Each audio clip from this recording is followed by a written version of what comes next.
इतने दिनों में नीतीश जी ने इस समाज से कोई उनके बाद नेतृत्व करता पैदा हो यह होने ही नहीं। अंत में अपने घर में नहीं तो अपने पड़ोसी के घर में झांकने लगे और उन्होंने सीधा कह दिया कि अब बिहार का नेतृत्व अब हमको आगे नहीं करना है तो हमारे बाद कौन करेगा? हमारे बाद वही करेगा जिस परिवार ने बिहार को आतंक पाखंड राज में तब्दील करने का कहा। अभी गांव में जाते होइएगा तो बहुत लोग सवाल करते होंगे पार्टी के साथियों से, क्या आप आज राष्ट्रीय लोक जनता दल की बात करने आए हैं? राष्ट्रीय लोक समता पार्टी का विलय क्यों कर दिया? लोग पूछते होंगे, उनको बताइएगा भैया जब राष्ट्रीय लोक समता पार्टी धीरे धीरे आगे बढ़ने लगी थी और तीसरा गठबंधन बनाकर हमारी पार्टी आई थी, उस वक्त वोट देने में आप लोगों ने कंजूसी क्यों कर दी? जो वोट नीतीश जी को मिल रहा था उसी को हम लोगों ने भी शेयर किया। वोट का डिवीजन हो गया, डिवीजन के चलते नीतीश जी भी जो 110 और 15 जीतते थे 43 पर चले आए। सहर्ष यह मंजूर होता, कहीं से कोई एतराज की बात ही नहीं होती, लेकिन नीतीश कुमार जी को यह नहीं सूझा क्योंकि इतने दिनों में नीतीश जी ने इस समाज से कोई उनके बाद नेतृत्व करता पैदा हो यह होने ही नहीं दिया, नहीं होने दिया।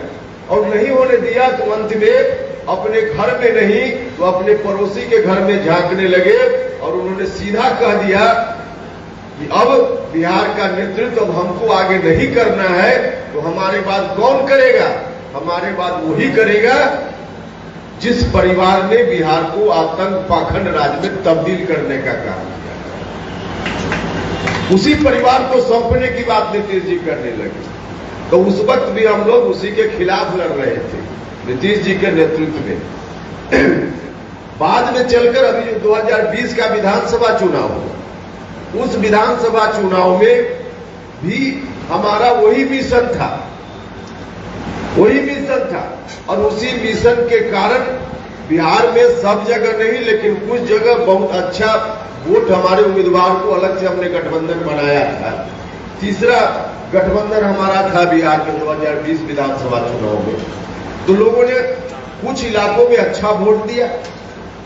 तो अच्छा जो वोट दिया शेयर देखिए, चाहे हम लोगों का राष्ट्रीय लोक समता पार्टी के रूप में जो अभियान था, उस अभियान में हम लोग भी क्या चाहते थे? हम लोग भी चाहते थे कि समाज के जिन वर्गों की उपेक्षा हुई, जिसका नेतृत्व नीतीश जी कर रहे थे, उसी समाज के लोगों से हम भी अपेक्षा कर रहे थे कि उस समाज के लोग हमारी पार्टी के आधार वोट बने, जो आधार वोट नीतीश कुमार जी की पार्टी का आधार वोट।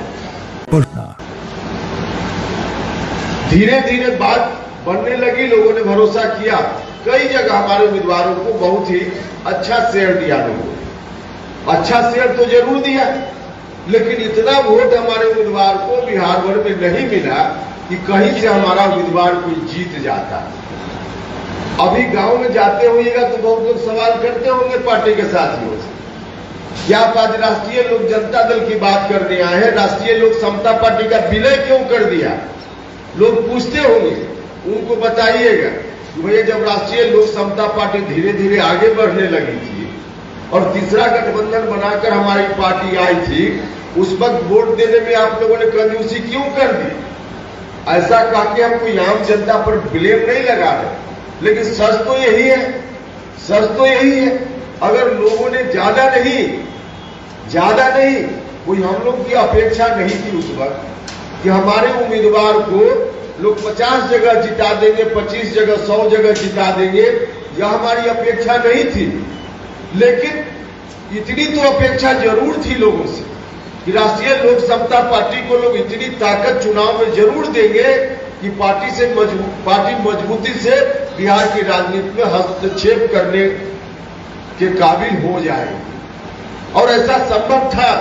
देखिए ज्यादा नहीं, 5-7 सीट पर भी अगर 2020 के विधानसभा चुनाव में, ज्यादा नहीं 5-7 हम बोल रहे, 5 जगह भी राष्ट्रीय लोक समता पार्टी का उम्मीदवार जीतकर बिहार विधानसभा में अगर पहुंच गया होता तो पूरे बिहार की राजनीति उपेंद्र कुशवाहा के हाथ में होती कि नहीं होती? पूरे बिहार की राजनीति होती हमारे। तो लोग तो उस वक्त कंजूसी कर गए। खैर कोई बात नहीं, लोगों की मर्जी। लेकिन वोट जो शेयर हमारी पार्टी को भी मिला, बिहार में कई जगह अच्छा शेयर मिला। इसका नतीजा क्या हुआ? इसका नतीजा हुआ जो वोट नीतीश जी को मिल रहा था उसी को हम लोगों ने भी शेयर किया। वोट का डिवीजन हो गया। डिवीजन के चलते नीतीश जी भी जो 110 और 15 जीतते थे 43 पर चले आए। 43 पर चले आए। नीतीश जी 43 पर आए। इसमें एक बड़ी भूमिका राष्ट्रीय लोक समता पार्टी की थी। तो नीतीश जी भी 43 पर चले आए और हम लोगों की स्थिति भी एक सीट हम लोग नहीं जीत पाए।